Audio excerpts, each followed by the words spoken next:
ಎಲ್ಲ ವೀಕ್ಷಕರಿಗೂ ಸ್ವಾಗತ ಸುಸ್ವಾಗತ. ನಿಮ್ಮ ವಸಂತ್ ಮಾತಾಡ್ತಾ ಇದ್ದೀನಿ, ನ್ಯಾಚುರಲ್ ಕನ್ನಡಿಗ ಸ್ಟುಡಿಯೋದಿಂದ. ಈಗ ಬರ್ತಾ ಇರೋಂಥ ವರ್ಷ 2026 ಏನಿದೆ ಅದು ನಮ್ಮ ಜನತೆಗೆಲ್ಲ ಹರ್ಷ ತರಲಿ.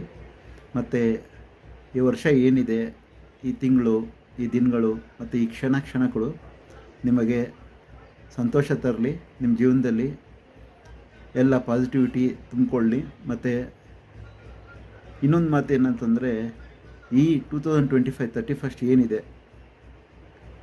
ಅವತ್ತು ನೀವು ಆಚರಣೆ ಮಾಡಬೇಕಾದ್ರೆ ನಿಮ್ಮ ಫ್ಯಾಮಿಲಿ, ಫ್ರೆಂಡ್ಸು, ನಿಮ್ಮ ಮಕ್ಕಳು ಮತ್ತು ನೇಚರ್ ಅದ್ರ ಬಗ್ಗೆ ನೀವು ಗಮನ ಇಟ್ಕೊಂಡು ಆಚರಣೆ ಮಾಡಿ, ಅತಿ ಬೇಡ.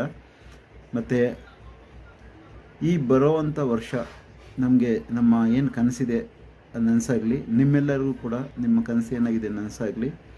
ಮತ್ತು ನೀವು ಈಗ ಏನು 2025ನಲ್ಲಿ ನೀವು ಏನು ಸಾಧನೆ ಮಾಡೋಕ್ಕಾಗಲಿಲ್ವೋ ಅದು 2026ನಲ್ಲಿ ಸಾಧನೆ ಮಾಡಿ. ಅದಕ್ಕೇನು ಬೇಕೋ ಅದು ಆ ಪ್ರಿಪ್ರೇಷನ್ನ ಮಾಡಿಕೊಳ್ಳಿ. ಮತ್ತು ನೆಕ್ಸ್ಟ್ ಡಿಸೆಂಬರ್ ಅಷ್ಟೊತ್ತಿಗೆ ಅದನ್ನು ಕಂಪ್ಲೀಟ್ ಮಾಡುವಂಥ ಒಂದು ಕರೆಕ್ಟಾದ ಬ್ಲೂ ಪ್ರಿಂಟ್ ಇಟ್ಕೊಂಡು, ಈಗ ನಾವು 2025ನಲ್ಲಿ ನಾವು ಕಷ್ಟಗಳನ್ನ ಅನುಭವಿಸಿದ್ವಿ ಅಥವಾ ಕೆಲವು ಕೆಲಸಗಳನ್ನ ಮಾಡೋಕ್ಕಾಗಿಲ್ಲ. ಆ ಎಲ್ಲ ಕೆಲಸಗಳನ್ನು 2026ರಲ್ಲಿ ಮಾಡೋಣ.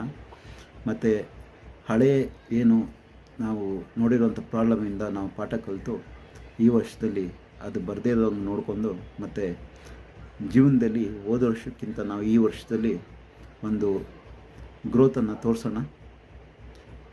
ಈ ವರ್ಷ ಎಲ್ಲರಿಗೂ ಒಂದು ಡಿಫ್ರೆಂಟ್ ಆದ ವರ್ಷ ಆಗಿರಲಿ.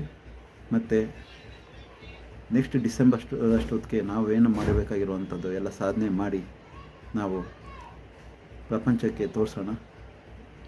ಈ ಜನತೆಗೆ ಅಥವಾ ನಮ್ಮ ಪ್ರಪಂಚಕ್ಕೆ ಏನು ಬೇಕಂತಂದರೆ ಮಾತಾಡೋರು ಬೇಕಾಗಿಲ್ಲ, ಏನೇ ಆಗಲಿ ಸಾಧನೆ ಮಾಡಿ ತೋರಿಸೋಬೇಕಾಗಿದೆ. ಆದ್ದರಿಂದ ಈ ವರ್ಷ ನಿಮ್ಮೆಲ್ಲರಿಗೂ, ನಿಮ್ಮ ಫ್ಯಾಮಿಲಿಗೆ, ಫ್ರೆಂಡ್ಸ್ಗೆ ಎಲ್ಲರಿಗೂ ಹರ್ಷ ತರಲಿ ಅಂತ ಹೇಳ್ತಾ ನಾನು ಶುಭ ಹಾರೈಸ್ತಾ ಇದ್ದೇನೆ. Thank you.